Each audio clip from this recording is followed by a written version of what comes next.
power, power, wonder-working power in the blood of the Lamb. There is power, power, wonder-working. When I see the blood, hallelujah. When I see the blood, when I see the blood, when I see the blood, I will pass over you. Amen, amen, hallelujah. Oh, glory to God, hallelujah. Purihin natin Diyos, hallelujah, sa kanyang biyaya na napakagay, hallelujah. Nagawa niyang ibigay ang kanyang bugtong na anak para sa ating mga makasalanan, hallelujah. That's why we're here tonight. Hindi sa ating lakas, hindi sa ating karunungan, hindi sa kanino man, kundi sa Diyos na naawat na habag, hallelujah, na gumagawa sa ating mabuhay. Purihin natin Diyos. At tayo dadako na sa pinakamahalagang parte na ating gawain sa gabing ito. Bago ko ibigay sa ating mahal na youth leader, kung tayo may mga prayer request tonight, ay huwag nating itabi sa ating mga puso, kundi ating ibigay, hallelujah, sa ating Panginoon, hallelujah. Bagamat alam ng Diyos, hallelujah, ating mga puso, pero mainam na napapabot natin ating mga prayer request, hallelujah, sa ating Panginoon. Kaya huwag tayo mahiya, may mga prayer request tonight ay bigyan natin sa ating mga kapatid mamaya at ating sama sa prayer request mamaya sa ating pagkatapos. Awitin natin ang awit na nagsabing, "Create in me a clean heart." At sa chorus ay ating bibigay sa ating mahal na youth leader.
Cast me not away. Hallelujah. God bless Brother Dream.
Sa atin, maglikha ng isang malinis na puso, isang puso na dalisay, isang puso na malinis sa kanyang harapan. Marami tayong mga kahinaan, mga kulangan, at naniniwala ako ng lubos ng Diyos ang kayang maglinis sa pamagitan ng kanyang dugo. Purihin natin, Panginoon. Tayo muko at manalangin. Pagpalad na kila namin Diyos, gabing ito, kami ay nagpasalamat sa iyo, sa iyong kabutihan, sa iyong kanilang loob sa mga buhay. Salamat kami sa napakainam ng mga sandali na pinagkaloob mo. Sa bawat isa, binigyan mo kami ng kalakasan, ng kagalingan, ng pagkatagumpay sa anumang mga pagsubok, anumang mga sirkumstansya na pinagdaanan. Kaya sa gabing ito, Lord, mauwi lamang sa iyo ang nararapat na pagsamba, nararapat na papuri, pagdakilat, pasalamat ay mauwi lamang sa iyo. Sapagkat ikay karapat-dapat o Diyos.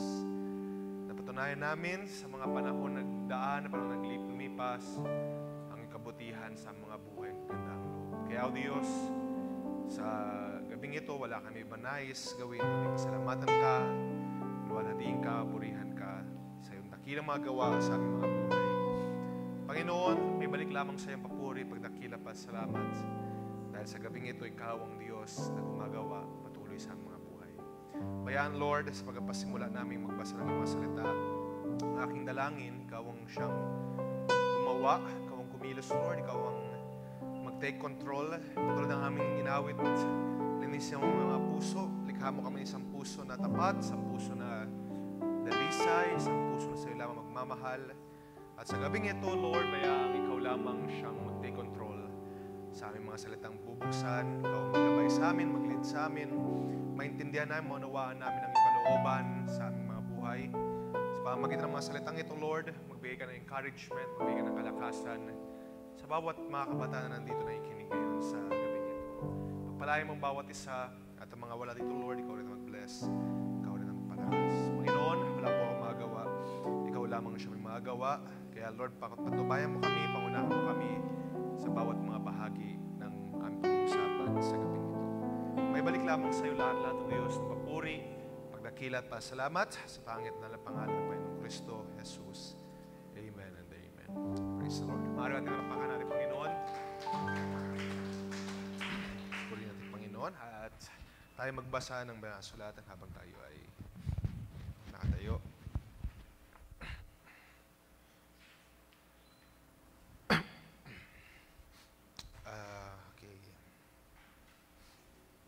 So Romans chapter 4, I would like to get the idea here sa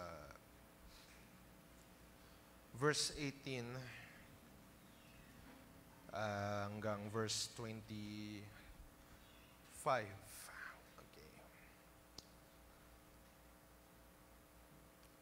Sabi dito sa verse 18, in hope, he believed against hope. So si Abraham ang tinutukoy dito ni Pablo sa kanyang sulat sa Rome. No? So yung in hope he believed, or Abraham believed against hope, that he should become the father of many nations, as he had been told, so shall your offspring be.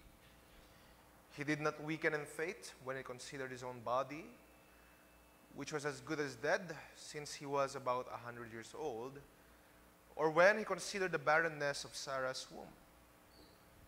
No unbelief made him waver concerning the promise of God, but he grew strong in his faith as he gave glory to God. Fully convinced that God was able to do what he had promised, that is why his faith was counted to him as righteousness. But the words it was counted to him were not written for his sake alone, but for ours also. It will be counted to us who believe in him who raised from the dead Jesus our Lord, who was delivered up for our trespasses and raised for our justification. Can we say amen? Amen. Magpalain tayo natin, Panginoon. Pwede tayo makaupo.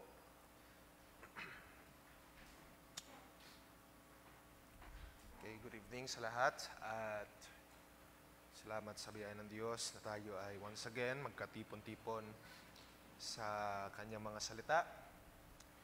At salamat sa patuloy na pinagkakalob sa ating biyaya natin, Panginoon, na pinagkakaloban tayo ng kalakasan, pinagkakaloban tayo ng patuloy na guidance, na leading ng ating Panginoon na every Friday makaparoon tayo sa kanyang gawain at sa kanyang mga salita. So, I hope hindi tayo nag-isawa, hindi tayo napapagod to participate, to commune with God sa kanyang mga salita, whether ito man ay Sunday, Wednesday, or even Friday. I pray na hindi tayo mapagod na magbigay ng ating mga sarili sa ating Panginoon. Just to meditate the Word of God at bigyan natin ng pagkakataon na ang ating Panginoon ang siyang makagawa, makakilos sa ating kalagitnaan. So, once again, good evening sa lahat. At before we start, siguro couple of announcements for this Sunday. Wala tayong gawain. To prepare din, I think mayroong gawain ng mga brothers. May meeting ng mga elders, mga deacons. So, wala tayong gawain this Saturday. This Sunday.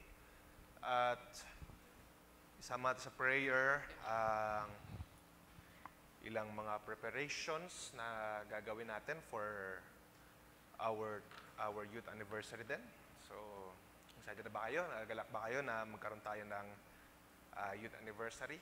Hopefully, I'm thinking na magkaroon tayo ng Open Door Youth Fellowship ulit. So, it's been a while na nagkaroon tayo ng Open Youth Fellowship. I believe last time was 2021, I believe. So, medyo matagal na rin. Pero, let's continue to pray na magkaroon ng fruition or matupad itong desires. Matupad yung aking desire. At naniniwala ko, desire din ng bawat isa na magkaroon tayo ng gawain na kasama natin yung mga other young peoples from different churches. So, in line with that preparation, ay mag-prepare na rin tayo ng ating mga, of course, most importantly, spiritual. Magantay tayo sa gagawin nating Panginoon, mag-anticipate. But also, yung ating mga financial, if need natin mag-ipon, of course, yung mga ganyang mga fellowship ay gagastos tayo, hindi yan birong gastusin. So, I understand din, maraming mga fellowships na darating.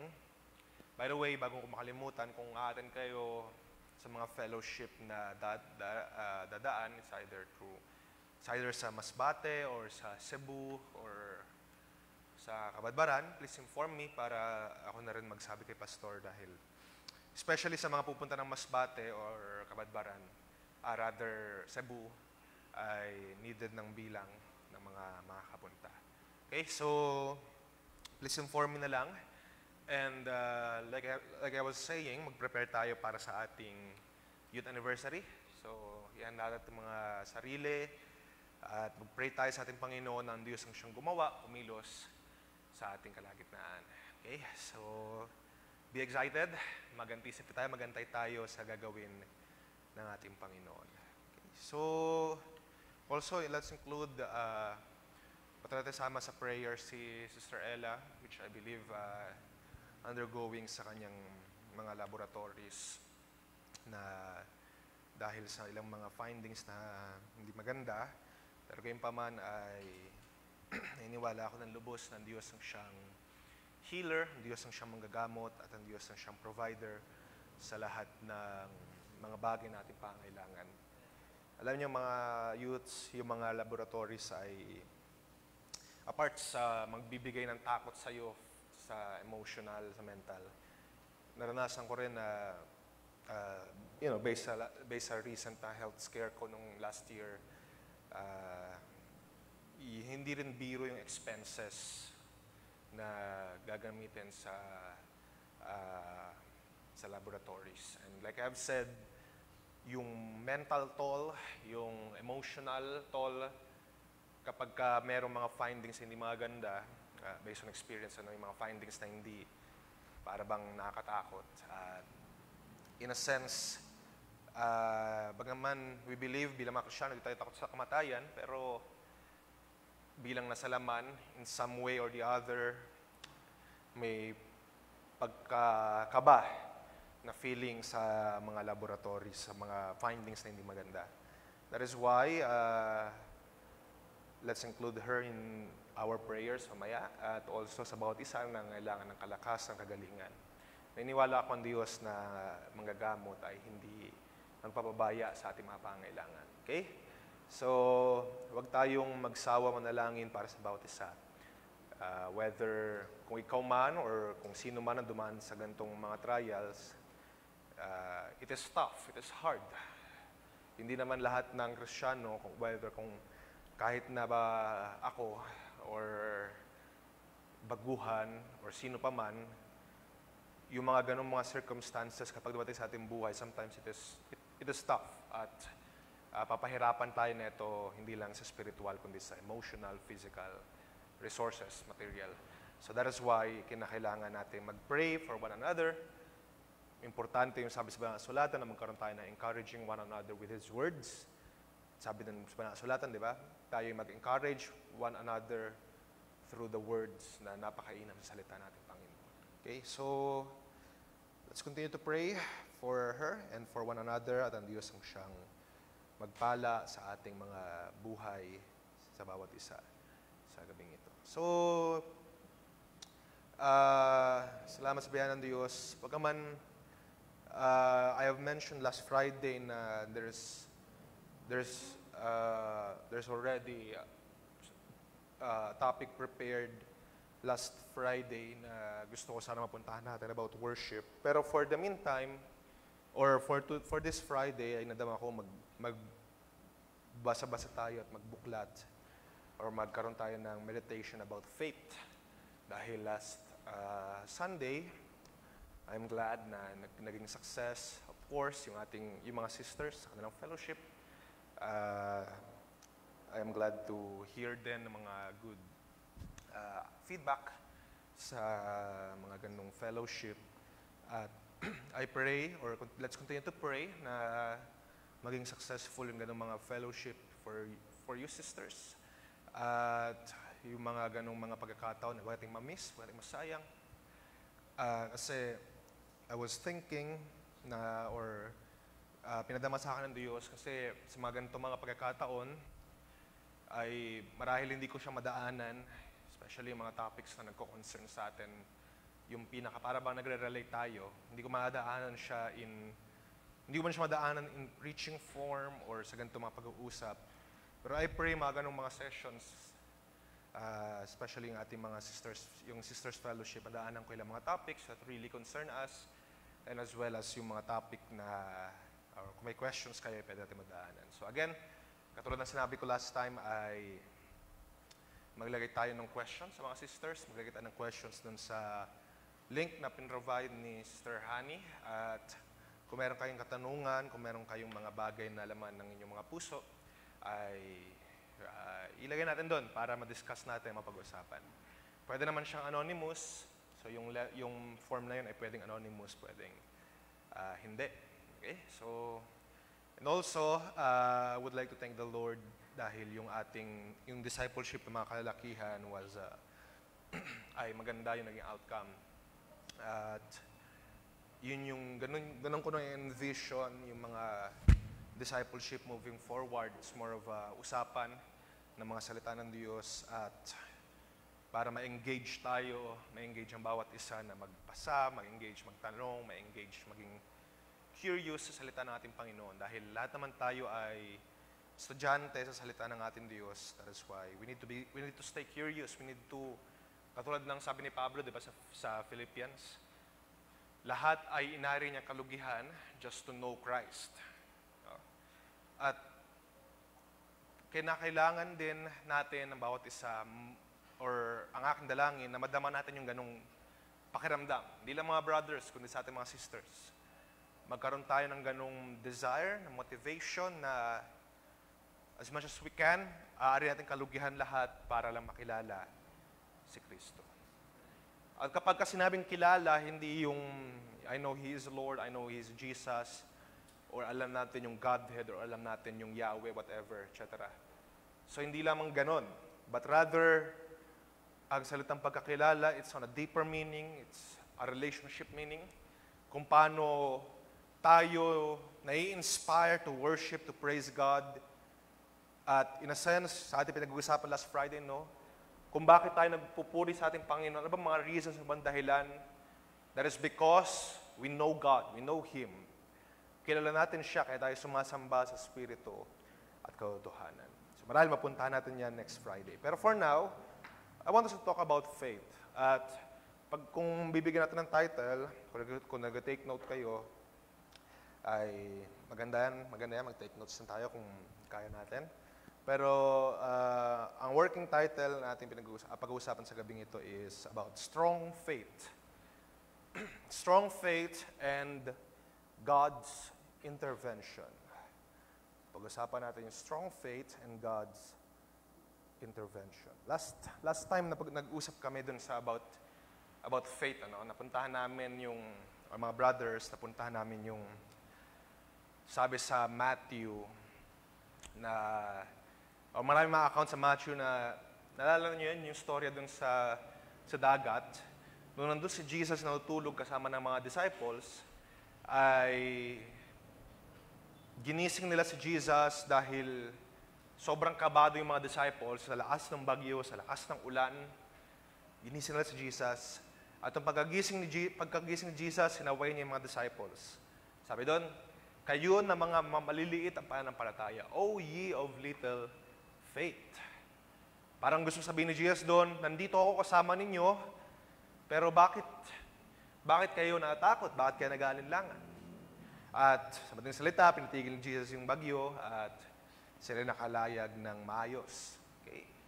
At afterwards, ilang chapters, ay mababasa din natin yung isang account na sabi ni Jesus naman, kung meron kayong pananampalataya na kasing laki ng butil ng mustasa, in short, maliit, di ba? Yung butil ng mustasa, hindi naman yun significantly large.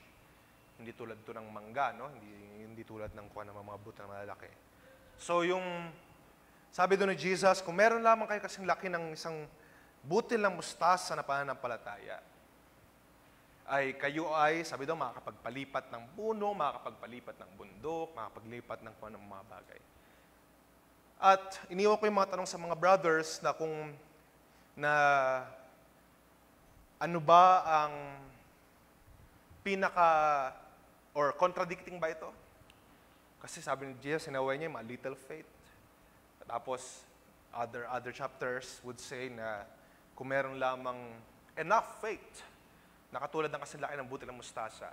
So, is this contradicting? Is this something na nagbagong isip ni Jesus? Sa madaling salita, marami kami na pag-usapan, pero nakita din namin sa mga kasulatan, it does not speak about the quantity, yung laki or yung size ng isang pananampalataya. But rather, nung sinabi ni Jesus na kung meron kayong kasing laki ng butil ng mustasa, it speaks about the quality. It speaks about the genuineness, yung tunay, yung real, yung true na pananampalataya. Na kahit na meron kang kasing laki ng butil ng mustasa, kaya mong magpalipat ng mga bundok. At yung mga tao, yung mga disciples na sinaway ni Jesus na mga little faith, yung mga little faith na yon, we can say na yung kanilang pananampalataya ay hindi pa genuine, hindi pa fully formed. At dahil yun yung sa pasimula ng pagdi-disciple ni Jesus sa mga disciples. Actually, if I'm not mistaken, hindi pa yun yung original 12 na kasama ni Jesus dun sa bangkang yun. Marami siya mga disciples sa pasimula ng kanyang ministry at nauwi lamang sa 12 nung pagkatapos. So, nung sa panahon na yun, nag-disciple pa si Jesus, yung kanilang pananampalataya hindi pa fully formed, hindi pa matured, hindi pa genuine enough. Kaya, dumating lang yung bagyo, kinakabahan na sila. That is why, sinaway sila ni Jesus na, O you of little faith. And again, hindi yun contradicting. Hindi yun kontrahan sa salita natin, Panginoon. So I want us to talk about faith. Particularly ngayon, hindi natin pag-uusapan yung little faith or yung big faith. Actually, meron pa sa Bible na great faith. Pag-usapan natin ngayon yung about strong faith. Okay, pag-usapan natin ngayon yung pananampalataya na malakas. Binasa natin sa Romans, yung isang very familiar na story dito. So, dito lang tayo iikot, sa storya ni Abraham, kung paano pinakita ni Paul na si Abraham ay na-justify by faith. Sa kanyang pananampalataya, if you will read yung mga upper verses, dahil si Abraham ay nanampalataya meron siyang pananampalataya at meron siyang paggawa ng kanyang pananampalataya. Hindi lamang sa works siya na-justify, but rather faith na merong paggawa. Nanampalataya siya sa Diyos, naniwala siya na nung tinawag siya ng Diyos sa Genesis chapter 12, Abraham, mula dyan sa lupain mo, punta tayo dun sa dadaling kita kung saan merong pagpapala, merong blessing, merong to quote, merong a land flowing with milk and honey. Doon kita dadalhin at ang sabi doon ng pangako ng Diyos, ikaw at ang iyong binhi ay pagpapalain ko. At alam natin yung istorya, si Abraham ay sumunod. Sinunod niya ang sinabi ng ating Diyos. Mamaya mapupuntahan pa natin Pero kung babalikan natin yung Romans chapter 4, napakaganda ng iniwan dito ni Paul sa kanyang sulat. Nung sabi niya sa verse 16, taas natin muna, that is why it depends on faith, in order that the promise may rest on grace and be guaranteed to all his offspring, not only to the adherent of the law, but also to the one who shares the faith of Abraham, who is the father of us all.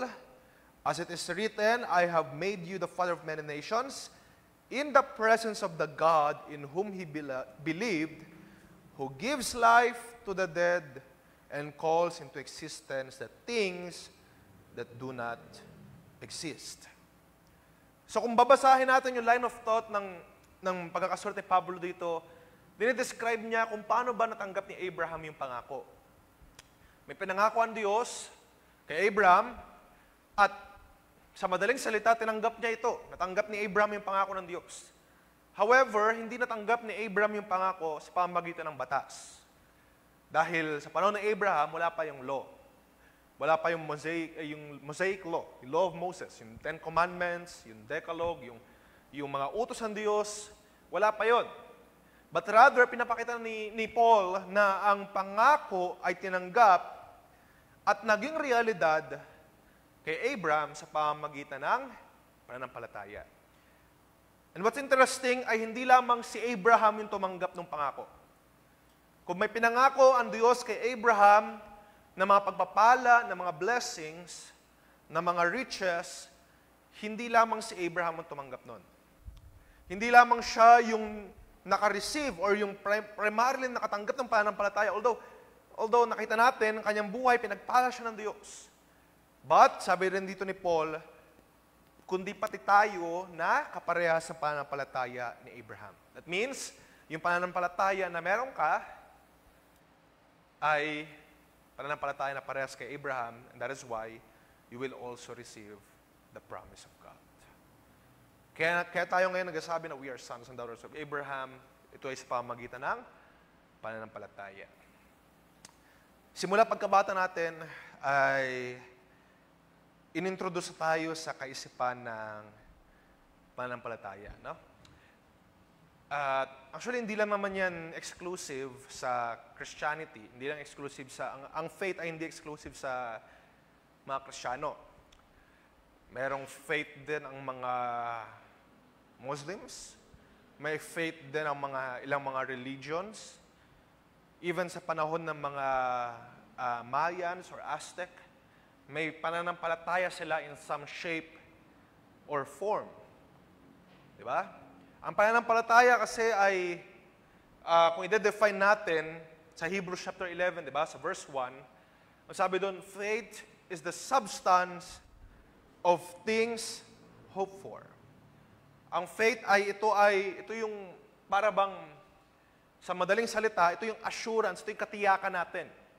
Ito yung ebidensya, sabi doon, the conviction or the evidence of things not seen. So, pwede natin sabihin, hindi natin nakita ang Diyos sa mata. Hindi natin nakikita ang Diyos through our eyes. But rather, with faith, dahil meron ka pa ng palataya, which is a noun, no? Object siya, dahil meron ka nito pa ng palataya, nakikita mo or naranasan mo, naniniwala ka na merong Diyos. Naranasan mo ang kanyang paggawa, no? Through evidence din, na ang Diyos ay nagpapagaling sa'yo, nagpapalakas sa'yo, at ikaw ay convinced, fully convinced na merong Diyos. Dahil meron kang faith at pinapatunayan ng Diyos na siya ay gumagawa sa iyong buhay. Dahil ang Diyos nating sinasamba ay tunay, meron siyang capacity, meron siyang kapamaraanan para makagawa siya sa iyo. Dahil ang Diyos natin totoo, meron siyang kakayahan na kumilos, mangusap, pumalo, magsaway, magtuwid. May kakayahan din siya magpagaling, magpalakas, gumawa sa iyong buhay. So, yun yung kinaibahan. Dahil maraming mga may pananampalataya, pero walang capacity, walang kakayahan yung kanilang mga Diyos-Diyosan na sinasamba. Walang kakayahan yung mga araw or yung mga buwan, yung mga bituin na kanilang sasamba, walang kakayahan yung ibang mga Diyos-Diyosan sa kanilang mga pangailangan. Naalala niyo yung storya ni Prophet Elijah, di ba? Nung tinawag nila nung merong showdown, di ba? Merong showdown ng pananampalataya doon. Yung mga propeta ni Baal, anong ginawa nila? Nagtayo sila ng altar at naghiwa sa kanilang katawan, sinunog yung altar just to summon si Baal. Pero wala nangyari. Maghapon sila doon nagsisisigaw, umiiyak, tumatalon, pero wala nangyari. However, si Elijah, to prove the point na ang Diyos ay buhay, hindi lamang niya basta pinatunayan na nag-pray lang siya. Ang ginawa niya, binuhusan niya ng tubig yung altar. Pinalibutan ng tubig. Diba? Naalala niyo yung storya? At nanalangin siya sa Diyos. After niya manalangin, yung apoy bumaba mula sa kalangitan. Pagkababa ng apoy, kinonsume yung handog. Kahit na basang-basa yung altar, biglang nagliyab at nakonsume yung handog. Because yung pananampalataya na meron sa Elijah ay sa Diyos na totoo. Whereas, marami sa atin, or marami sa mundo ngayon may pananampalataya, pero hindi nag-exist yung kanilang Diyos. Hindi totoo. Alam nyo, di ba, recently or I think kahapon lang, kung nabalitaan nyo sa TV, yung traslasyon na ginagawa ng mga devout na Catholics. So, mamarcha sila, nagpaparada sila doon from Quirino Grandstand, paikot ng Maynila hanggang Quiapo. Itong mga taong ito, ino-observe ko dun sa balita, no?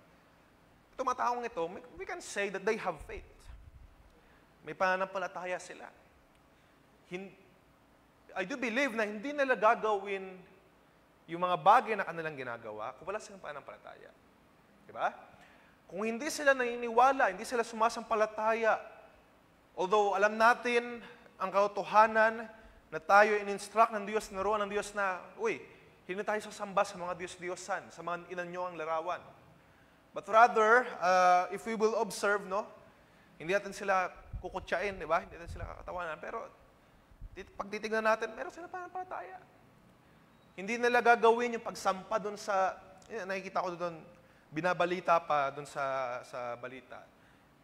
Binabalita na merong mga babae na hindi alantanan na babae sila, talagang sampa kung sampa, aakyat. Meron doon mga devote na people, mga deboto na kahit bawal sumampa doon sa pinakaparang rebulto, ay sasampa sila. Meron doon na nag-aagawan ng tali to the point na yung maraming mga lubid na supposed to be panghatak nung rebulto ay naging isa na lang. Tapos pagdating sa dulo, wala na yung lubid dahil nga ang ginagawa nila, ginangata, tapos kinukuha yung piraso ng lubid, believing na ito ay merong kapangyarihan. At nagsisiksikan sila. So, pagkaman ito ay of course, largely hindi natin pininiwalaan. Pero it's very interesting na makita. Dahil itong mga taong ito ay may pananampalataya. May pananampalataya. At sa gabing ito, kung tatanungin ko kayo, meron ba tayong pananampalataya? Pananampalataya ba tayo sa Diyos? Bagaman ito ay very basic, very beginner-friendly. Kinakailangan pag Kristiyano ka, meron kang faith, may naiintindihan mo yung faith. What is faith? Believing God. Pero may pananampalataya ba tayo? May pananampalataya ba tayo, mga kapatid?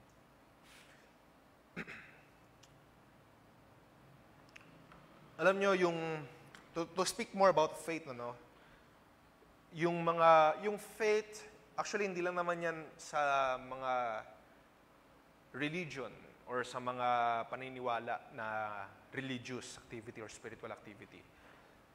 Even yung mga nagsasabi na sila ay atheist, bagaman sila ay parang inaasar nila yung pananampalataya, they do not believe on it, at the same time ay minamock nila, nilalait nila. Pero at the same time, yung salitang faith, it can be a general meaning na pagtiwala or pananampalataya o pagpaniniwala sa isang bagay. Yung mga atheists na nagmamock sa mga religious activities, sa mga spiritual activities, most of them believe sa science, most of them believe sa mga theories na in some way ay hindi rin naman ma-prove. Kaya nga theory So, hindi pa siya proven at all. At nilalagay nila yung pagkitiwala na ito yung theory ng ito, tama ito. Itong teoryang ito, ayan, nandiyan siya, nag-exist siya. So, in some way, ang mga tao, kahit na sila ay atheist, kahit na sila ay sumasamba ng mga Diyos-Diyosan, and even more so sa mga Kristiyano, sa mga anak ng Diyos, yung pananampalataya, yung idea ng pananampalataya, ay hindi bago. Hindi to unique. Merong paniniwalaan at pananampalatayahan ng mga tao sa kahit anong parang pamaraan or kahit anong paniniwalaan nila. You can have faith on a person na in a sense na magtitiwala ka dun sa tao. In a general sense, that's what I mean. Pero on a spiritual sense, of course, naintindihan natin at tayong lahat ay may pananampalataya sa ating Diyos. Na siya ay totoo, nag-exist siya, na siya ay real. Yun yung sinasabi natin sa Hebrews 11 na yun yung ebidensya ng mga bagay na hindi mo man nakikita. Yun yung substance, yun yung pwede mong panghawakan. Yun yung foundation mo. Na kung tila ba parang nayayanig ka ng pag-aalinlangan, ang pananampalataya yung magsisilbing foundation, yung matibay na bato. Kasi mahirap nga naman, di ba, mahirap i-defend. Kung tayo nagpasimula pa lang sa paglilingkod, mahirap i-defend kung ang Diyos ba ay buhay o totoo. Pero dahil ikaw may pananampalataya at yun yung foundation, kapag ikaw nagpasimulan tumayo doon, then hindi ka maaalog. Hindi ka magagalaw ng kaaway. Okay? So, si Abraham, napuntahan natin binasa natin sa Romans. Doon sa Romans chapter 4, si Abraham, ang sabi doon, tumanggap tayo ng mga pangako sa pamagitan ng pananampalataya ni Abraham, na si Abraham, sabi sa verse 18, he hoped against hope. In hope, he believed against hope. Para bang umasa siya, or against all hope, or against all odds. Siya'y naniwala, sumampalataya na, ano sabi doon? Na siya ay magiging ama ng maraming mga bansa. At yung pangako ng Diyos na kung ano ang yun tinanggap, yun yung ganun, yung magiging iyong offspring, yun yung anak mo, ganun magiging resulta din or magiging blessings ng iyong mga anak. At ang sabi sa verse 19, hindi siya nag-alinlangan, hindi siya nag-doubt na kahit i-consider yung kanyang pangatawan na mahina. At gusto kong makita nyo yung maigi mga kabataan, ang pananampalataya, ang belief sa Diyos, ay hindi to parang in denial ka ng mga realities. Ang beliefs na meron tayo sa Diyos ay hindi tayo magiging denial sa mga realidad ng buhay. Kung may karamdaman ka, kung may mga problema, then that's the reality. At hindi tayo magiging in denial, hindi natin didedmahin ito. Just like Abraham, sabi dito, even siya, kinonsider niya na siya'y mahina na. Kinonsider niya si Sarah na walang anak. Hindi magkakaanak dahil barren. Pero sabi doon, hindi nang hina ang kanyang pananampalataya. Hindi nang hina ang kanyang pananampalataya. Nung kinonsider niya yung realities ng kanyang buhay, dahil ang pananampalataya ay hindi to basta, wala akong problema dahil ang Diyos kasama ko. O pwede, marahil marinig niyo sa mga adults, ano? Pero what it truly means, or what it's supposed to mean ay may mga problema tayo. May mga trials, may mga pagsubok. Pero sa pamamagitan, or dahil kasama mo ang ating Panginoong Kristo Jesus, yung mga pagsubok na yun na napagtagumpayan. Yung mga trials ay napagkatagumpayan. Pero faith is not in denial of the reality.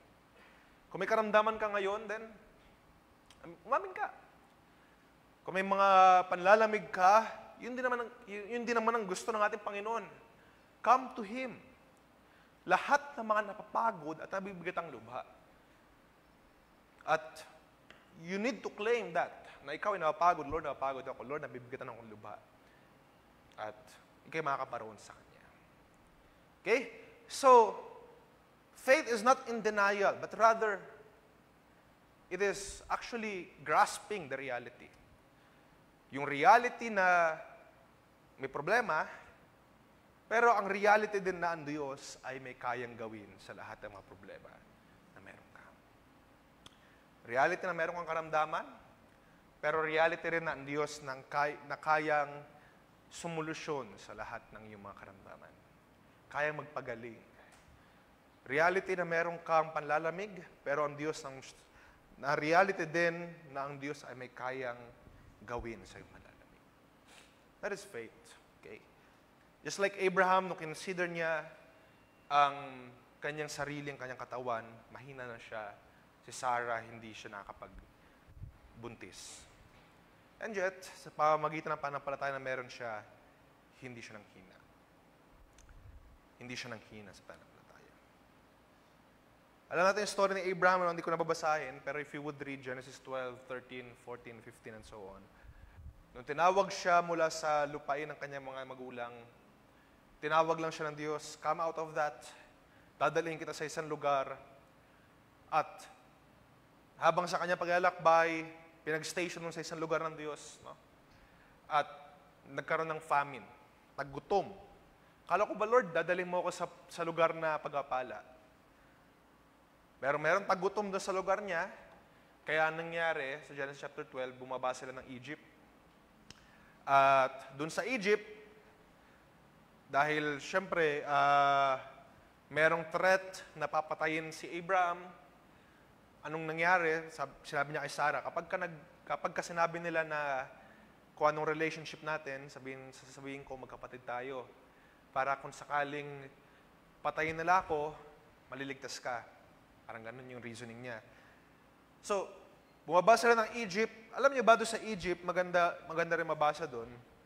Kasi, kung mabasahin niyo yung verse 15, I believe verse 16, doon sa Egypt, bagaman merong threat ng danger, merong threat ng maaalanganin sila doon. Dahil si Sarah nandun, kasama ng Pharaoh, at si Abraham may threat sa kanyang buhay, pero syempre pinalagpas siya dahil inaalay niya si Sarah na akala ng Pharaoh, kapatid niya.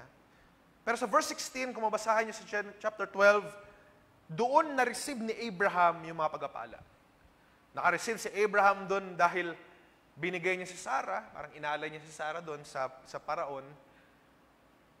Tinrato siya ng mabuti ng mga Egyptians. Binigyan siya ng mga ginto, ng pilak, ng mga tupa, ng mga basically lahat ng mga alaga niya, ng mga kayamanan. At tinrato siya doon ng maigi. Basahin niyo.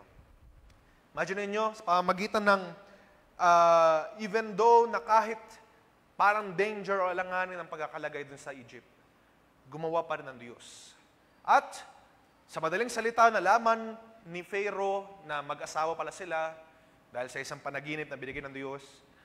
At pinalaya sila, Kasama ni Abraham si Sarah, hindi sila pinatay, at kasama din yung mga ari-arian. Diba? So, nung pumasok sila sa Egypt, may famine, may tagutom, lumabas sila doon, or rather, nandun sa loob ng Egypt, maraming pang threats. Akala siguro ni Abraham, hindi na sila magkikita ulit ni Sarah, or baka doon na sila for life, o baka mamatay si Abraham. Pero paglabas nila doon, di ba? Paglabas nila, kasama ni Abraham si Sarah, at may blessings pa. Could you imagine? Ganun gumawa ang Diyos sa kanilang buhay. And then, what happened? Sa Sodom and Gomorrah, naghiwalay sila ni Lot dahil dumadami yung alaga ni Abraham, dumadami din yung alaga ni Lot. Dahil magkasama sila ni Lot na umalis sa lupain, di ba? Nung pag-alis ni Abraham, or nung pinapili ni Abraham si Lot, saan ka pupunta, Lot? At pupunta ako sa kabila. Saan ka pupunta? Pinili ni Lot yung magandang lupain. Yung lupain ng Sodom, bago pa sunugin ng Diyos, maganda yun. Prosperous, mayaman. Yun yung pinili ni Lot. At para bang nalugi si Abraham? Para bang unfair? Parang hindi, siguro mas maraming lupain ni Abraham at parang lugi siya na bakit doon siya mapapadpad. Pero you know what? Nangako ang Diyos kay Abraham, Abraham, hindi kita pagkukulangin. Punta ka lang doon sa ituturo ko, ililid ko, at ikay pagpapalain ko. Kung basahin niyo yung chapter 13. Sa madaling salita, pinagpala ng Diyos si Abraham at nagamit din si Abraham para maligtas si Lot dahil yung kinagandahan ng kanyang lupain na napuntahan ay nandun din yung dangers, yung kasalanan. Diba? At sa madaling salita, sinunog ng Diyos yung lupain ng Sodom. At ano pa? Nangyari kay Isaac naman. Yung pangako ng Diyos kay Isaac, si Abraham na-frustrate din siya dahil tao din siya. Kung basahin niyo yung chapter 14, na-frustrate siya, Lord. Marami na ako mga kayamanan, marami akong ma-riches. Sino magmamana na ito? Hindi to inaring weakness in the faith, but rather, bilang tao, nakaramdam siya ng frustration. Lord, paano mo gagawin ito? Wala akong anak. At ibibigay ko na lang kay Eliezer o na siya tagapangalaga ko sa aking tent, sa aking parang basically alaga or anak ng kanyang kasama sa bahay. Doon ko na lang bibigay ba yung aking mga pagpapala.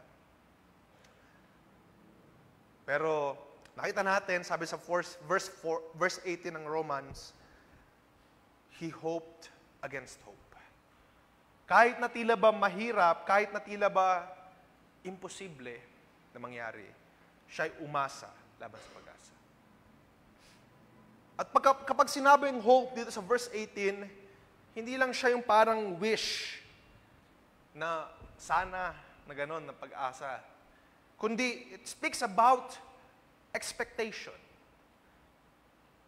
It speaks about to firmly believe sa isang bagay na mangyayari, na reality ito sa kanyang buhay. So, ibig sabihin dito, hope against hope means, bagaman ang isang bagay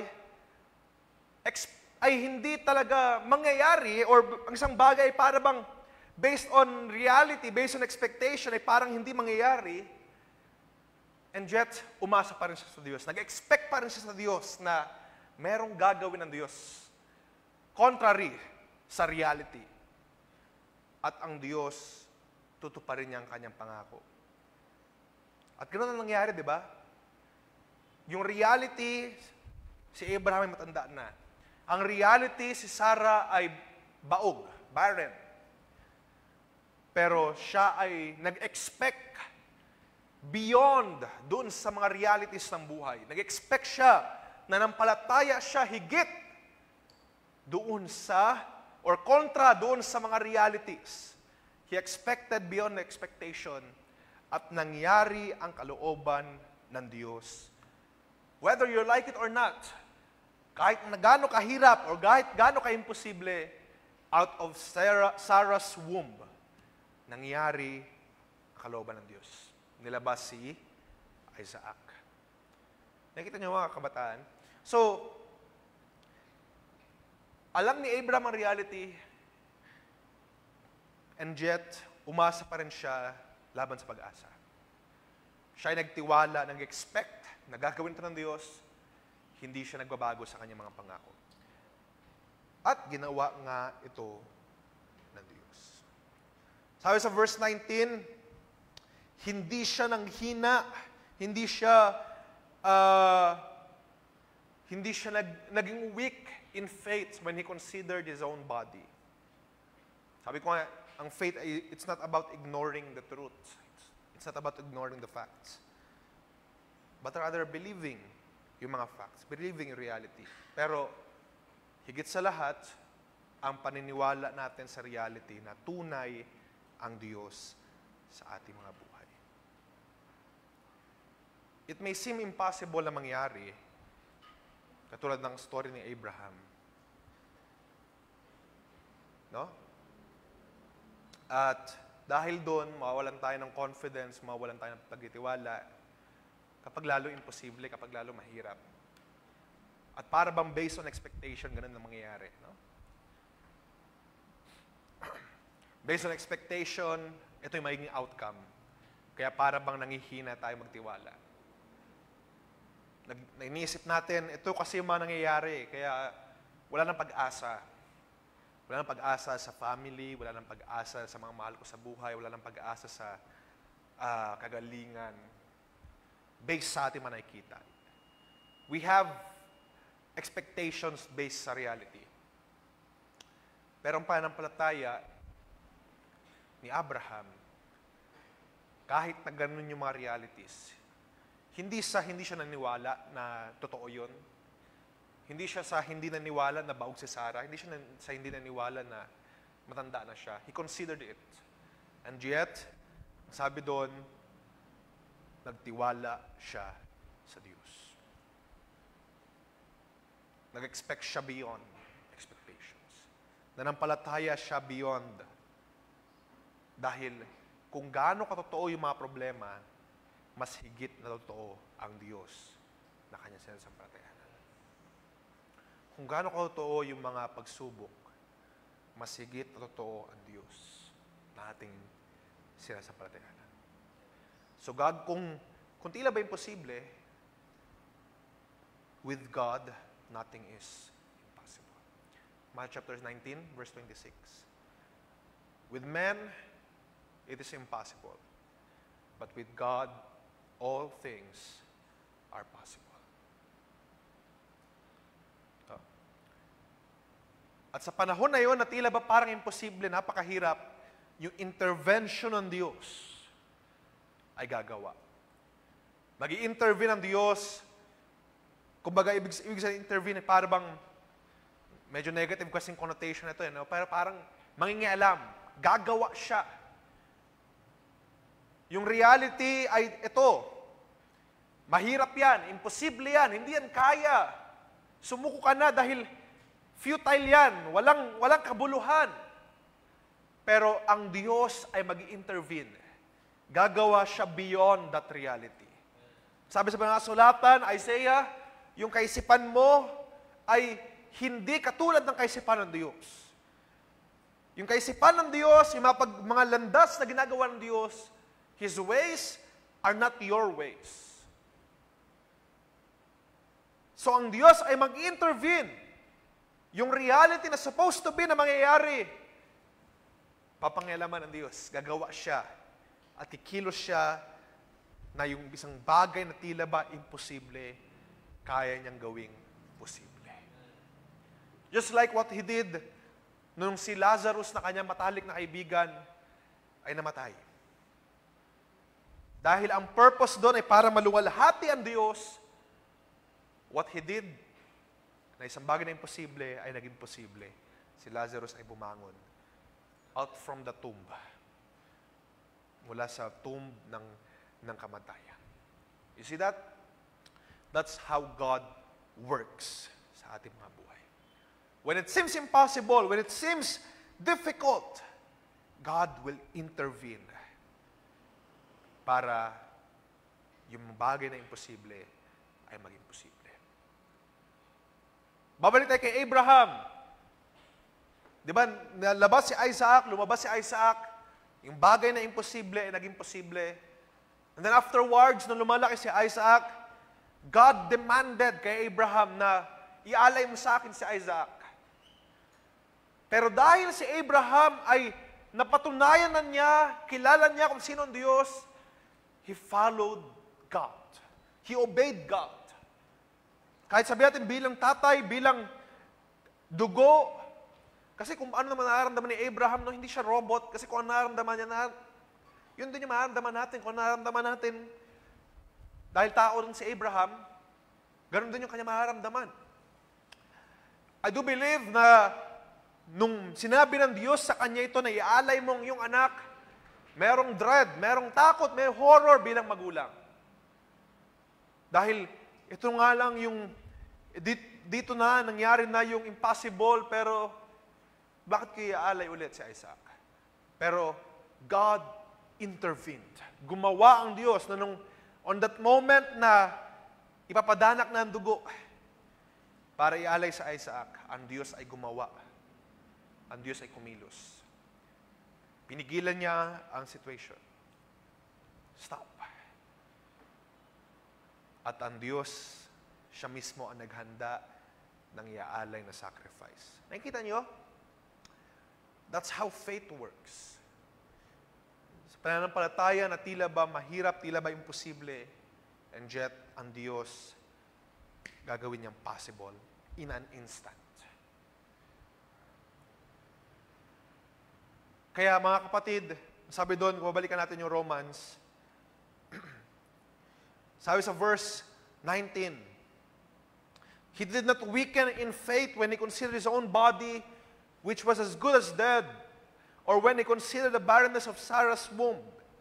Sabi sa verse 20, no unbelief made Him waver concerning the promise of God, but He grew strong in His faith as He gave glory to God.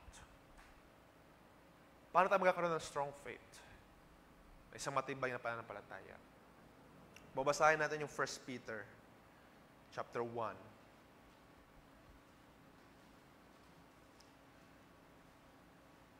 Sabi doon sa verse 6, in this you rejoice, though now for a little while, if necessary, you have been grieved by various trials, so that the tested genuineness of your faith, more precious than gold that perishes, though it is tested by fire, may be found to result in praise and glory and honor at the revelation of Jesus Christ. There will be trials na darating. May mga pagsubok. May mga panahon na tila bang mahirap.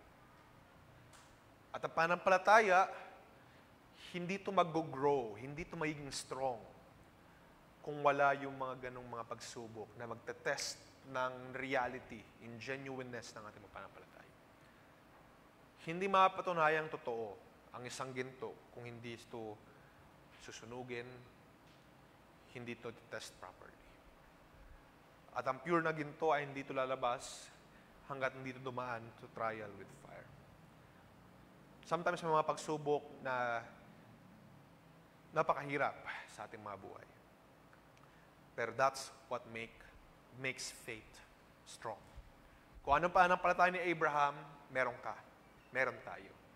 At yun yung ating pangahawakan na kung anong pinangako ng Diyos kay Abraham, kung anong mga pinangako ng Diyos na basa sa banal na sulatan, gagawin ng ating Panginoon. Gagawin niya sa ating mga buhay. So whatever happens, ano man mangyari sa atin, dumaan man tayo sa mga mabibigat na pagsubok, sa mga mabibigat na mga trials, sa pamamagitan ng pananampalatayang ito, na ating pangahawakan, makakapagpatuloy tayo na maglilingkod sa ating Panginoon. Makakapagpatuloy tayo mag-serve, makakapagpatuloy tayo na maglingkod, magbigay ng papuri sa ating Panginoon to give glory to God. Katulad ni Abraham, he did not weaken in faith. Dahil, kilala niya ang Diyos. Hindi lang to isang karanasan. Maraming mga karanasan. Sabi ko nga, di ba?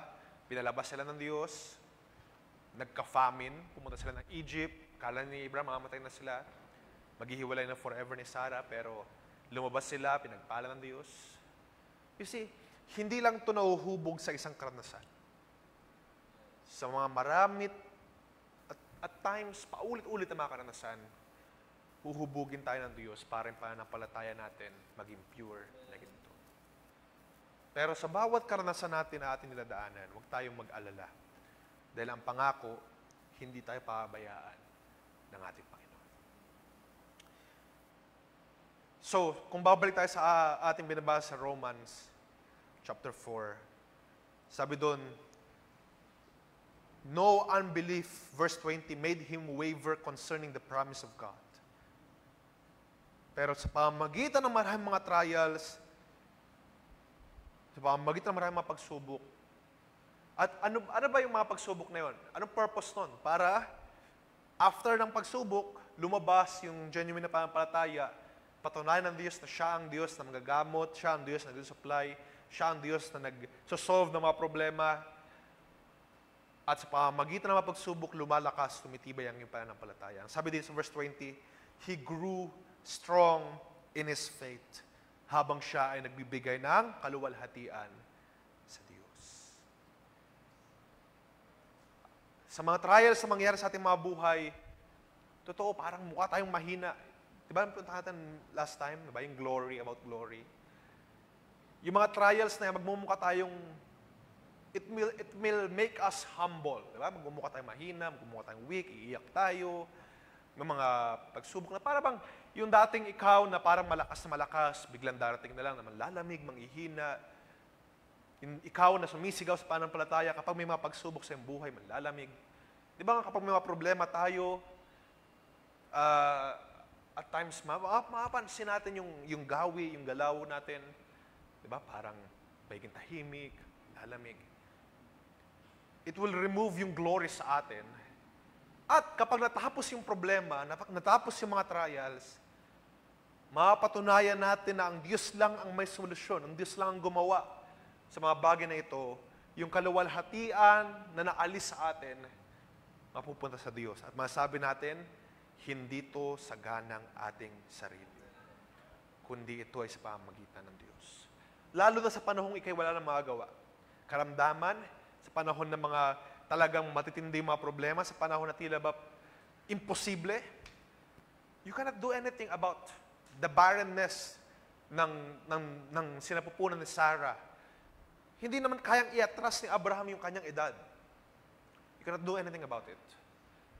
At yung kaluwalhatian na napupunta kila Abraham, kahit na marami silang pera, yung mga wala silang offspring, di ba? Yung kaluwalhatian, madidestroy, masira. That is why, kinakailangan gumawa ang Diyos. Kumilos siya upang yung bagay na imposible, maging posible, at yung kaluwalhatian na naalis kila Abraham dahil wala nagawa sila eh. Ang Diyos lang yung nagawa. Yung kaluwalhatian ay mapunta pabalik sa Diyos. That's what trials do sa ating mga buhay. At huwag tayong mag-alala mga kabataan dahil ang sabi rin sa mga sulatan, there is no temptation, there is no trial na binibigay sa atin na hindi natin kayang malagpasan. 1 Corinthians 10:13. Diba? Meron ang mga trials, ang mga temptation na binibigay sa atin ay hindi to rare, hindi to uncommon. At ang Diyos ay tapat, sabi doon, but God is faithful and He will not let you be tempted beyond what you are able. At the same time, kung tila ba parang napakahirap, para bang ikaw ay matalo na. Sabi doon, God has provided a way for you to escape so that you may be able to endure it. Kapag sa panahon na tila ba the trial has met its purpose, God will provide an intervention, a way for you to escape.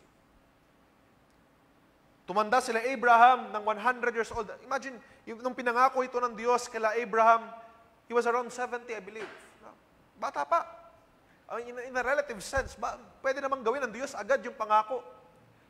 Pero, hindi nangyari. At gayon pa man, kinakailangan mangyari yung pagtitiis, yung pag-aantay nila Abraham, nila Sarah. Para ano?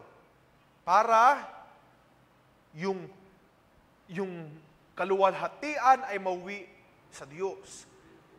Doon sa pagkatapos ng kanilang pag-aantay, na-meet yung purpose, nagtiwala sila sa Diyos, umasa sila na ang Diyos lang ang makagawa, doon pinrovide ng Diyos yung way for escape.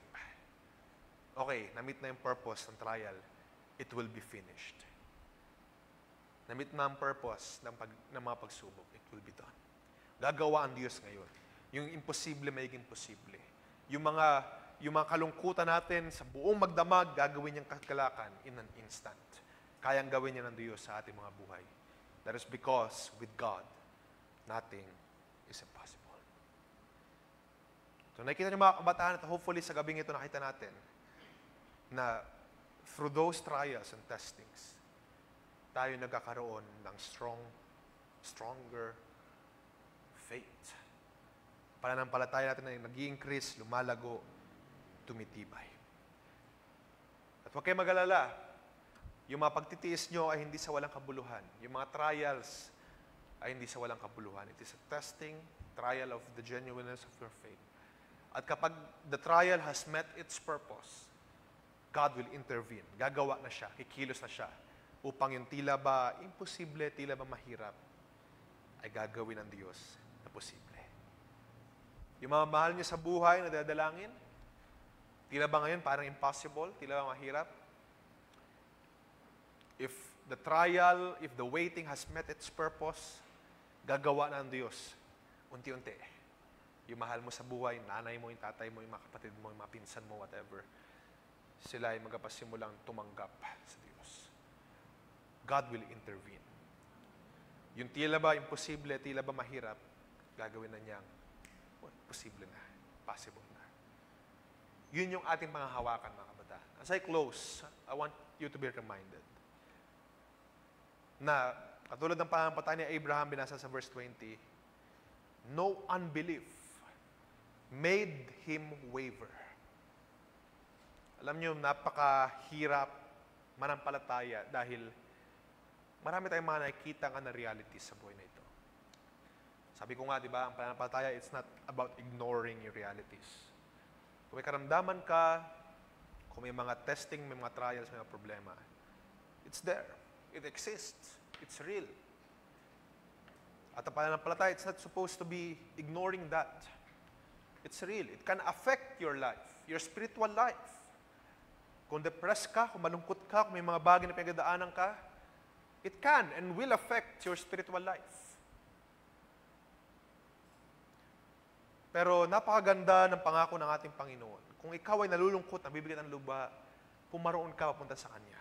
Come to me, all who labor and are heavily laden, and I will give you rest. At si Abraham, nakita niya ito. That is why, kahit na napakaraming mga reasons to not believe God, hindi siya nag-alinlangan. Nagtiwala lang siya, he followed through sa salita ng Diyos. Ito yung sinabi ng Panginoon, gagawin niya ito. So ano mga pangako sa banal na kasulatan? Claim it. Gagawin niya ito sa iyong buhay. Ano pinangako ng Diyos sa iyo? Kalakasan, provision, kagalingan. Claim it. Gagawin niya ito sa iyong buhay. That is why, hindi siya nag-alinlangan. Hindi siya nag-waver concerning the promise of God. Dahil alam niya, at alamin natin mga kabataan, na kapag ang Diyos ang nangako, hindi siya magsisinungaling sa kanyang mga salita.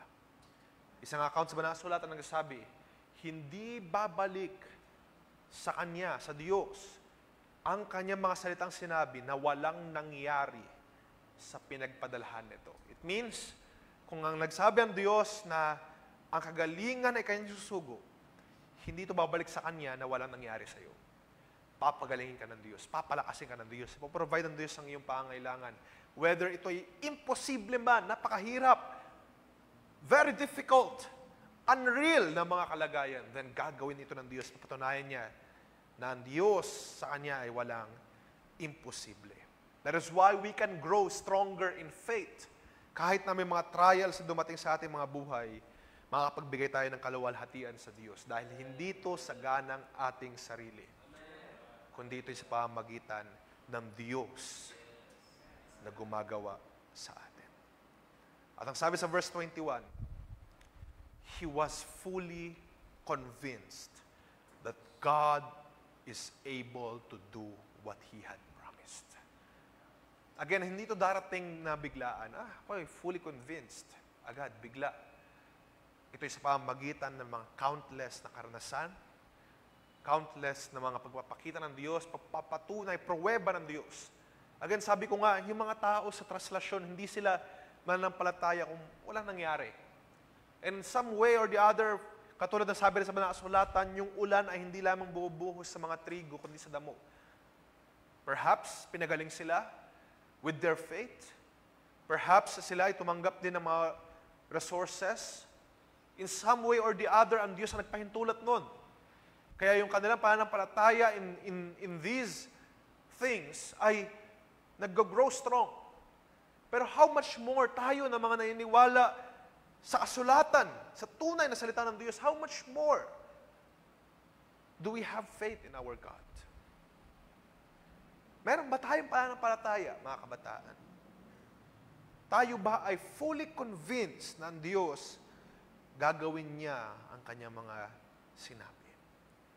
Kung naranasan mo na, katulad ng sabi sa Psalms, taste and see that the Lord is good. Kung ikaw ay nakaranas na sa iyong buhay ng kabutihan ng Diyos, are you fully convinced na kapag dumating uli yung another trial, yung another problem na different sa karanasan mo before, what will you do?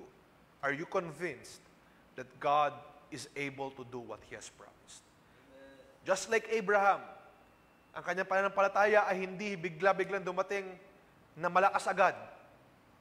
It has to grow stronger. Kinakailangan more and more. Kinakailangan lumipas ang panahon. Kinakailangan lumipas sa maraming mga trials para ang kanyang pananampalataya has to grow strong. It's the same thing with the disciples of Jesus Christ. It's the same thing with us sa ating panahon. Ang ating pananampalataya, it needs to grow strong. It needs to burn down yung mga impurities para yung genuineness ng pananampalataya ay manatili sa ating mga buhay. Para dumating ka sa kalagayan na whatever trial that comes your way, you are fully convinced that God is able to do what He has promised. You have a strong faith na pananampalataya na nagsasabi, alam ko ang Diyos ay may kayang gawin. Alam ko ang Diyos ay kayang gawin niya ang kanyang mga pinangako. Sa pamamagitan ng mga karanasan, sa pamamagitan ng mga nangyayari sa iyong buhay. With the realities ng mga problema, with the realities ng mga trials, it will not shake you. It will not make you doubt the Lord's work. Sige, mag-alinlangan, sige, mangamba ka, sige, matakot ka in some way, magkaroon ka ng parang dread or ng scare sa iyong buhay. But it should not weaken our faith. Huwag tayong tumalikod sa pananampalataya. Kung dumating man ang mga takot, kung dumating ang mga trials, dahil normal yan, tao tayo, it should not cover or it should not be the primary thing na ating dadamhin. Normal yan, matakot tayo. Makaramdam tayo ng scare sa una. Pero at the end of the day, we will give glory sa Diyos sapagkat sabi dito, we are fully convinced that God is able to do what He has promised. And that is why, sa pagtatapos, that is why yung pananampalataya ni Abraham, it was counted to him as righteousness. Alam niyo yung ibig sabihin nun? Counted to him as righteousness means, parang dahil sa yung pananampalataya na pinakita, ikaw ay inari ko ng ganap. Ikaw ay inari ko mabuting tao. Ikaw ay good person dahil you have this faith. Nag-usapan namin ng mga brothers last time yung mga scenarios din na kung saan sa Bible with a limited time, ay sila ay naligtas. Remember yung kasama ni Jesus na nakahang sa cross. Tatlo sila, di ba? Yung isa doon ay nagmamak sa kanya, yung isa doon ay nagsabi, Lord, kung saan ka paroon, sama mo ako. He doesn't need to do anything. Hindi na siya kinakailangan pumunta ng church. Hindi na siya kinakailangang mabaptize. Hindi na siya kinakailangang, wala nang mangyayari, but yet, ang kaligtasan ay pinagkaloob ni Jesus sa taong ito. He had faith. He had faith. Lord, kung saan ka pupunta, alam niya na pupunta ang Diyos. Some place good. Bagaman siguro hindi niya naintindihan, hindi niya naunawaan. Pero he had faith. Lord, dalhin mo ako, sama mo ako kung saan ka pupunta. At doon, at then on, at that moment, niligtas ng Diyos itong taong ito. You see that? Hindi kinakailangang, or kahit na on a limited time, on a short span of time, itong taong ito, naligtas. You only need to have faith. Of course, we understand faith without works is dead. But the genuineness of your faith ay mapatunayan sa pamamagitan ng apoy. No? This person, and then example sa Banal na Sulatan, di ba, yung babaeng inahagasan ng dugo for many months. She had faith. Hinawakan niya ang laylayan ng robe ng ating Panginoon at siya'y pinagaling. So, this time around mga kabataan, if we have faith, manampalataya tayo na ang Diyos ay may magagawa sa kanyang mga salita. Going back sa aking sinasabi, itong taong ito na katabi ni Jesus sa cross, it was counted to him as righteousness. Dahil meron ka pananampalataya, you will come with me. Papunta doon sa langit, sa pangako. At maraming pa mga accounts sa mga sulatan nagsabi ng gano'n, dahil meron kang pananampalataya, you of great faith, be saved and sin no more. At sila'y naligtas sa pamamagitan ng pananampalataya. So mga kabataan, huwag natin kalimutan itong foundation na ito. Pananampalataya. Kinakailangan ng bawat isa na meron tayong genuine, true faith. It's more than just believing or confessing na ang Diyos ay sinasamba mo. It's more than just your posts. It's more than just holiness. Ang pananampalataya ay hindi lamang sa mga gawa. No? Kung mabasahin niyo yung Romans chapter 4, bagaman we believe that faith is perfected by works. Ibig sabihin nun, sabi sa James, sa pamamagitan ng mga gawa natin, napatunayan na meron kang pananampalataya. But it's not about just the works. Ang pananampalataya, it's something deep inside. Para yung mga works, yung mga ginagawa natin na mabuti, na maganda, hindi ito natin gagawin on our own. Philippians, ang Diyos ang gagawa nito sa ating mga buhay. If you have strong faith, yung mga works na yan ay susunod na lang. Ito'y magmamanifest sa iyong buhay. Ito'y lalabas sa iyong buhay. But most importantly, magkaroon tayo ng strong faith sa Diyos. Dumating man ang mga problema, mga trials sa atin, hindi tayo maaalog. Or kung umalog man, hindi tayo tatalikod sapagkat ang Diyos ang siya nagpatatag ng ating pananampalataya. Purihin ang ating Panginoon at I pray na ang mga salitang ito ay nagbigay sa atin ng encouragement sa gabing ito. Maaari ba tayong tumayo mga kabataan at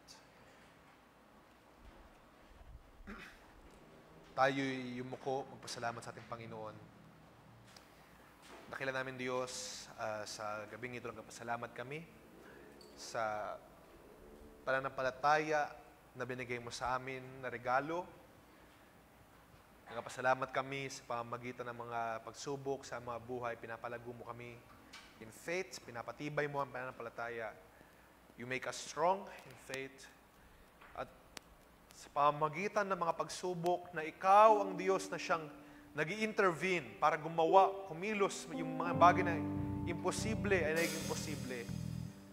Maraming salamat o Diyos na ikaw ang siyang gumagawa sa mga buhay. Without you, Lord, we could not have faith. Without you, ang aming mga pananampalataya ay hindi lalakas tibay. Without your intervention sa mga buhay, ikaw ang siyang, kami, O Diyos, ay hindi makakapagpatuloy. Kami ay manghihina, kami ay magsasuffer. Pero maraming salamat. The great intervention has come nang yung bugtong na anak, ang aming Panginoong Kristo Jesus ay nilagay sa krus ng Kalbaryo para kami ay maligtas. That is the great intervention that has happened sa mga buhay na kami supposed to be pupunta na sa kamatayan. Pero sa pamamagitan mo, Panginoon, sa pamamagitan ng iyong latay, sa pamamagitan ng dugo, naligtas kami sa mga kasalanan ito. Maraming salamat, O Diyos. Maraming salamat sa pananampalatayang ito. Maraming salamat sa kalakasan. Bigyan mo sa bawat isa. I pray na palakasin mo pananampalataya namin lahat, O Diyos. Even I, Lord, I know so many times, maraming mga panahon that our faith may weaken dahil na rin sa kapabayaan, sa pagbabasa, sa pakikinig ng iyong mga salita, kapabayaan sa pag-awit, kapabayaan sa pupuri sa iyo. Father God, forgive us sa mga panahon na may hina ang pananampalataya. Lord, make us strong. Katulad ng iyak ng isang lalaki ng kanyang anak ay nahihirapan. Lord, help our unbelief. Iyak ng mga disciples na nagsasabi, increase our faith, Lord. Make us strong. At ang sinabi mo, Diyos, na kung meron kaming pananampalataya na isang kasing laki ng butil ng mustasa, we can move mountains, we can move trees, we can move anything. And even yung mga problema na dumating sa mga buhay. Panginoon namin, Diyos, hindi namin ito kaya ma-achieve, ma-attain. Ang genuineness, ang purity ng pananampalatayang ito, hindi namin kayang ma-attain kung wala ka sa mga buhay. Lord, mahabag ka, tulungan mo kami. Palakasin mo ang mga pananampalataya. And if need be, dumaan sa mga trial, sa mga pagsubok, i-remind mo sa amin ang mga salitang ito na aming pangahawakan na ikaw ang Diyos na hindi nagkakaloob ng mga trials sa mga temptations na hindi namin makakayanan. Remind us, Lord, na ikaw kasama namin, na kapag na-meet na ang purpose ng mga trial, ng mga pagsubok, lalabas ang genuineness sa pananampalataya. Lord, help us. Kung may mga pagsubok na dumating sa mga buhay, kalamigan, kahinaan, I pray sa mga kabataan ito, Lord, ma-remindan sila that it has a purpose. Ito'y matatapos kapag na-meet na ang purpose.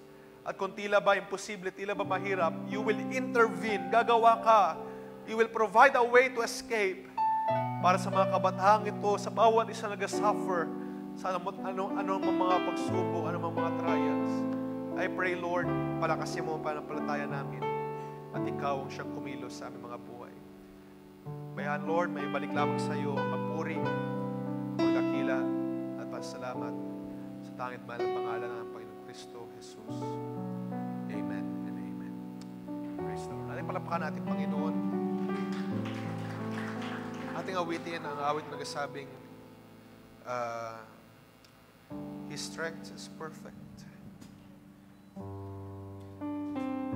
As we conclude yung ating gawain sa gabing ito, pabalik ko sa ating MC patatapos.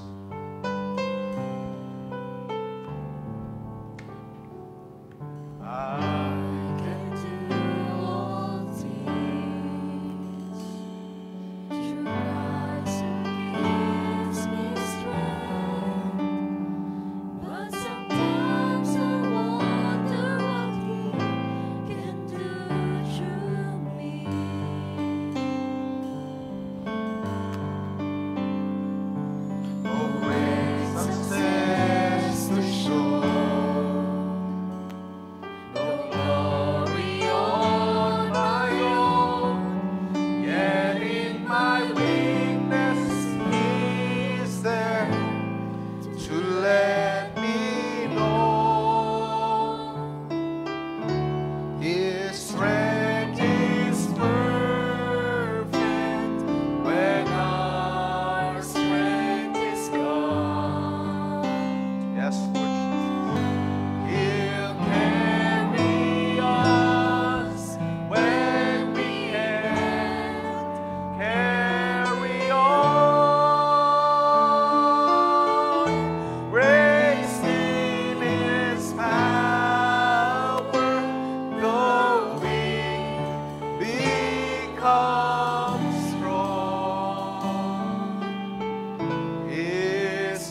Panginoon. Isa pa ating palakpakan nating Diyos sa gabing ito.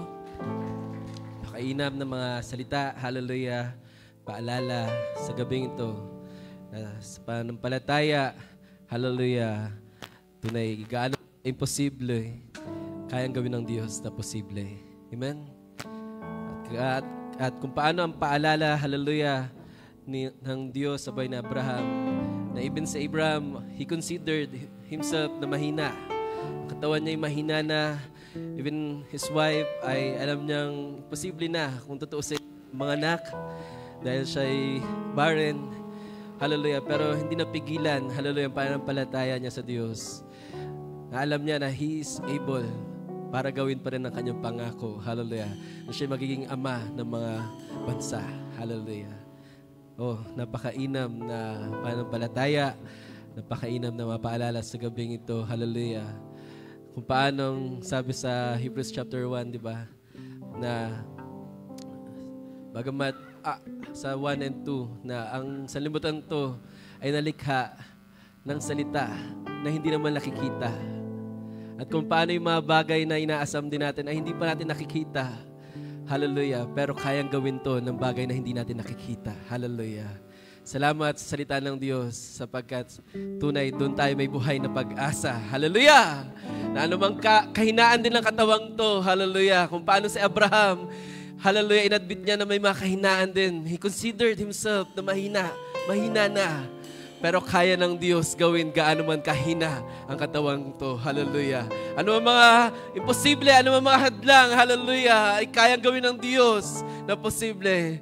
As long as tayo mananampalataya, hallelujah, mag-expect na kayang gawin ng Diyos sa mga bagay nating inaasahan sa Kanya. Salamat sa Diyos, ating palakpakan. Hallelujah, misa pa ating Diyos. Salamat sa Kanyang salita.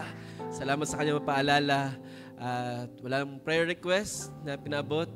At kaya ating natatapusin ang pagkakataong to. Hallelujah. Awit natin muli. Hallelujah, yung ating inawit kanina. His song is perfect. Hallelujah. Bayaan sa sandaling ito, anumang mga kalagayan, anumang mga suliranin, anumang mga kahinaan pa napapansin natin sa ating sarili. Even sa ating mga kapatid, hallelujah. Sinabi ng Brother Branham, kung mayroon man tayo makita sa ating mga kapatid ng mga error, sa ating kapatid, brothers or sisters, let us pray them. Dalangin natin sila, hallelujah. Sapagkat sa anumang mga kahinaan na yan, ang Diyos ay may magagawa. Ang tao walang magagawa, hallelujah. Pero ang Diyos ay may magagawa. So ay sa gabing ito, hallelujah, panalangin natin sa isa't isa, hallelujah, na ang Diyos ay may magagawa sa anumang mga kalagayan. Hallelujah, hallelujah.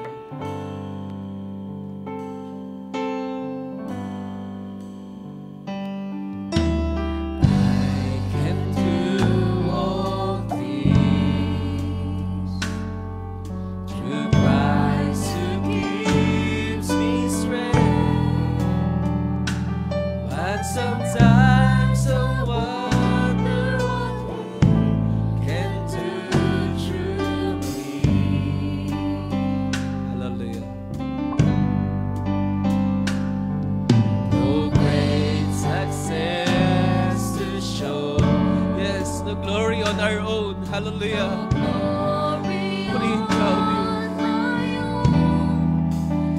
Yet in my weakness He is there to let me know.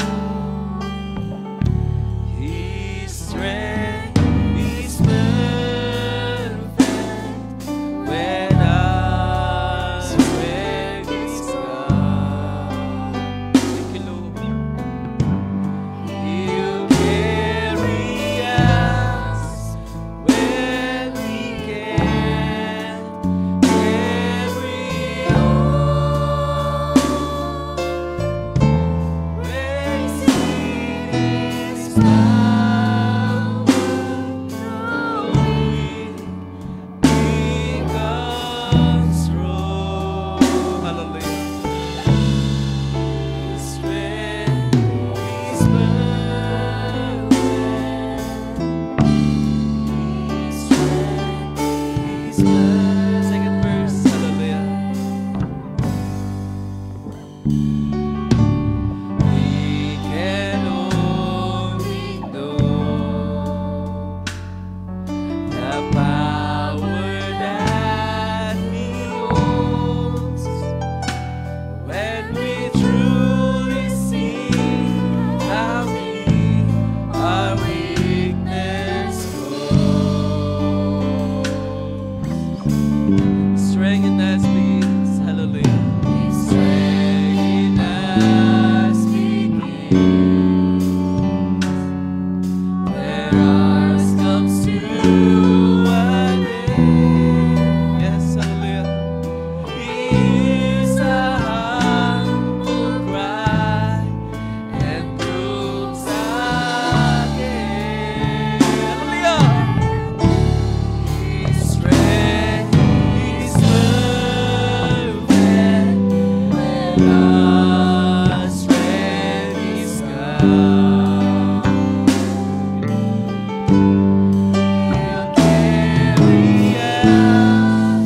sa ating mga kahinaan.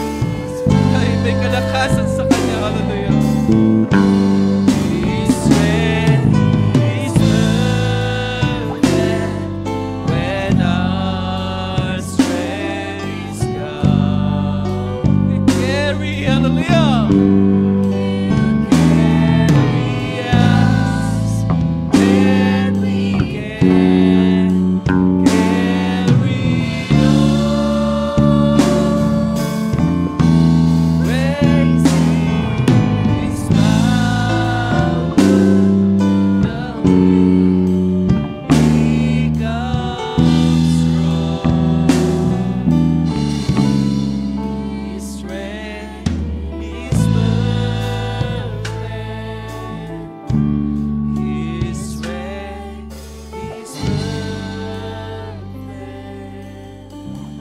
Amen. Hallelujah. Hallelujah. Oh, glory to God. Hallelujah. Napakainam. Hallelujah. Ng mga salita. Napakainam na mapaalala. Hallelujah sa gabing ito. Gaano man kalimited. Hallelujah. Ang ating katawan. Ang lamang ito. Hallelujah. Gaano man kalimited ang ating mga nakikita dahil sa mga hallelujah, mga kahinaan, hallelujah, ng katawang ito. Pero hallelujah, salamat sapagkat binigyan tayo ng blessed assurance ng Diyos na meron tayong bagay, hallelujah, na inihanda niya para sa atin, hallelujah. Merong hallelujah na hindi man nakikita pa natin ngayon, hallelujah, pero meron siyang pangako, meron siyang maluwalhating katawan na inihanda para sa atin, hallelujah. Gaano man inahadlangan ng kaaway ang ating mga mata, hallelujah. Pero salamat sa pananampalataya, nakikita natin na mayroon tayong katawang maluwalhati, hallelujah, na kanyang pangako, hallelujah. Gaano man hadlangan, hallelujah, mayroon tayong hawak-hawak, hallelujah. Sa araw na yun, wala nang luha, wala nang hapis, hallelujah.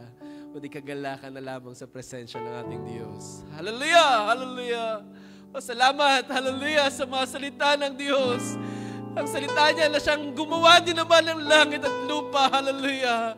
Ang salita niya na tila hindi man natin nakikita, hallelujah. Pero nalikha ang mga bagay na nakikita. Gaano pa mga bagay na kanyang pinangako, na gaano man ka-imposible, kaya niya rin gawin one day, hallelujah. Ang mga bagay na kanyang pinangako, hallelujah, nadalhin niya tayo sa maluwalhating kalagayan, sa mataas na kalagayan na hindi na tayo maaabot ng kaaway. Oh, we believe, oh God, na one day, ito yung papangyarihin, hallelujah. Ito'y aming makikita, hallelujah. Balang araw, hallelujah. Gamit ang iyong salita, hallelujah. Oh, purihin ka sa gabing ito, Diyos. Tunay, napakainam ng iyong mga salita. Salamat sapagkat sa iyong salita rin kami, Lord, lumalakas. Sa iyong salita rin kami, Lord, nagkakaroon ng pag-asa. Sa iyong salita rin kami, Lord, gumiginhawa. Hallelujah. O tunay, ikaw ang aming kalakasan, Panginoon. Ikaw ang aming buhay na pag-asa. That's why nagagawa namin magpatuloy. That's why narito kami, Lord. Hallelujah. Hindi sa aming lakas, hindi sa aming kakayahan, hindi sa anumang karunungan, kundi sa Diyos, hallelujah, na nahabagat na awa sa biyaya mo, hallelujah, na gumagawa. So, Lord, salamat sapagkat ikaw ang nagbigay ng panampalatayang ito sa aming mga puso. Hindi nilikha ng tao, hindi nagawa ni numan, hallelujah, kundi ang Diyos na lumikha ng langit at lupa ay umabot sa aming mga kalagayang mababa. That's why, Lord, we thank you. We are so grateful and blessed to have you, O God, sa aming mga buhay. Sapagkat kung hindi dahil sa iyo, hindi namin magagawang magpatuloy. Hindi namin magagawang lagpasan ang bawat pagsubok. Hindi namin magagawang itaas ang aming mga kamay sa oras ng mga pagluha. Hindi namin magagawa, hallelujah, na umawit sa gitna ng dilim, hallelujah. That's why, Lord, we thank you. Hallelujah, we praise you and we worship you, God. Sapagkat ikaw ay buhay na gumagawa sa aming mga buhay. Ikaw ay buhay na kumikilos. Ikaw ay buhay, hallelujah, na gumagawa sa aming mga panalangin, sa aming mga paghibig, O Diyos. Tunay, pinapatunayan mo na aming pananampalataya sa iyo buhay. Hallelujah, na kaya gumawa ng mga imposibleng bagay. So, my Lord, we praise you. Salamat sa iyong mga salita. Tunay, you are our living hope, O God. Sa iyo, O God, kami nakakatayo. Sa iyo kami, O Lord, nakakaawit. Sa iyo kami may kalakasan. Sa iyo kami, Lord, kung bakit nagagawa namin aming mga tungkulin. Sa iyo, Lord, kung bakit kami nagagawa namin, hallelujah, na magpatuloy, hallelujah. Kahit gaano mamaliglig ang kaaway, nariyan ka, O Diyos. Kahit gaano man kabigat ang mga pagsubok, nariyan ka, O Diyos, hallelujah. Kahit gaano man kadami ang mga bagyong dumarating, O Diyos, nariyan ka, hallelujah. So, Lord, hindi ka man namin nakikita, but, O Lord, ikaw ay aming naranasan sa aming mga buhay. So, Lord, salamat sa iyong magawa. Salamat sa iyong mga salita. At patuloy naming dalangin that you may increase our faith, O God. More and more and more, O God. Hallelujah. So that sa bawat araw, again and again, maranasan namin, O Diyos, na buhay kang kumikilos sa aming mga buhay. Na patuloy kang gumagawa sa aming mga kahinaan. Na patuloy kang nagpupuno sa bawat pangangailangan. Na patuloy kang nagbabangon sa aming mga pagkadapa. At patuloy kang naglalagay sa amin sa mataas na dako. Hallelujah. Na ito yung iyong pangako. At ito yung aming sampalatayanan. Hallelujah. Na you are more than able para ilagay kami, O Diyos, sa mataas na dako. Lord, ito ang iyong salita bago matapos ang taon. Hallelujah. Na aming i-aim ang mga mataas pang kalagayan. Hallelujah, kasama ka. So, Lord, ito ang aming patuloy na hingin sa iyo. Tulungan mo kami, O Lord. Hallelujah, na magpatuloy hanggang sa dulo. Hallelujah. Hanggang sa marating namin ang mataas na dako. Hallelujah. At bayaan ang pag-ibig mo ang siyang mangibabaw. Hallelujah. Let brotherly love, hallelujah, ay magpatuloy, magtulungan sa isa't isa, hallelujah, upang sa bawat pag-akyat, sa bawat level na aming mga pakipagbaka, ay walang maiwan, kundi magtulungan, hallelujah, na makakyat, hallelujah, kung saan ka naroon. O Lord, hindi namin magagawa ito, liban, na ikaw, O Diyos, ay wala sa amin, pero Lord, ikaw ay nasa amin. So Lord, salamat, hallelujah, sapagkat ang Diyos, si Amang Abraham, na ama namin sa pananampalataya, ay ama namin, hallelujah, sa aming panahon na gumagawa. Salamat sa iyong mga salita. Salamat sa iyong ginamit, aming mahal na youth leader. Salamat sa patuloy na karunungang makalangit na iyong ginagawad sa kanya. May you bless him more, O God. Bayang gamitin mo pa siya sa mga dakilang bagay pa na yung pangako sa uling mga araw na ito sa iglesia, sa iyong mga kabataan, sa bawat isa, O Diyos. Bless mo pa ang bawat isa. Lord, alam mo ang bawat desires, ang desire na maipaglingkod pa ang aming mga buhay. Oh, tulungan mo kami, O Diyos, sapagkat ikaw ang aming kailangan, hallelujah, para magawa namin ang aming mga tungkulin, O Diyos. Lord, paano kami mamalakayan ng mga kaluluwa kung aming mga sarili ay hindi namin maakay sa iyong katuwiran, O Diyos. So, Lord, tulungan mo kami, O Diyos. Bigyan mo pa kami ng sapat na kalakasan, ng karunungan, ng kakayahan, O God, ng way, hallelujah, to escape ang anumang mga gawa ng kaaway, anumang mga limitations, O God, anumang mga paghahadlang, O God. Lord, sa'yo kami sumasampalataya that you are more than able upang aming malagpasan ang bawat pagsubok, O Diyos. Sa'yo namin pinagkakatiwala ang lahat, O God.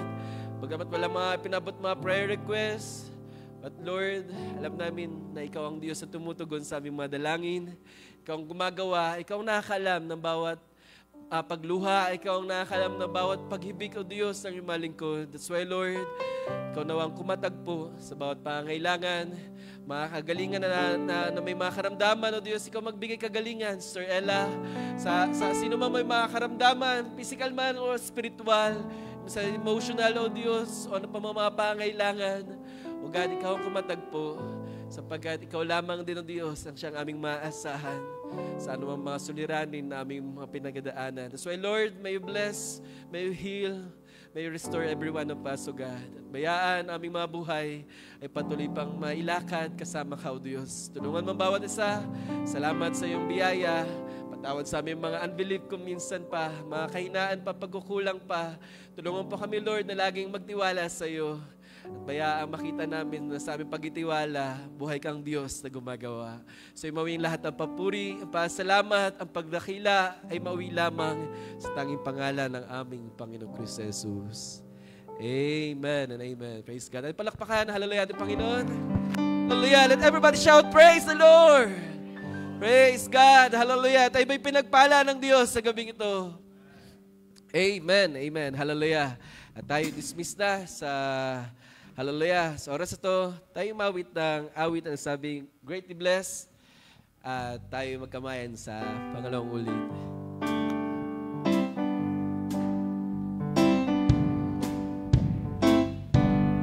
Greatly blessed, highly favored,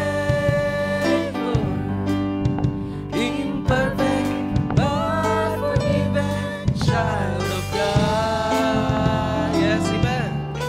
Greatly blessed, highly favored, imperfect, but forgiven child of God. Greatly blessed. Tayo magkamaya. God bless everyone. Be blessed. Maligayang bati sa mga may kaarawan. Hallelujah.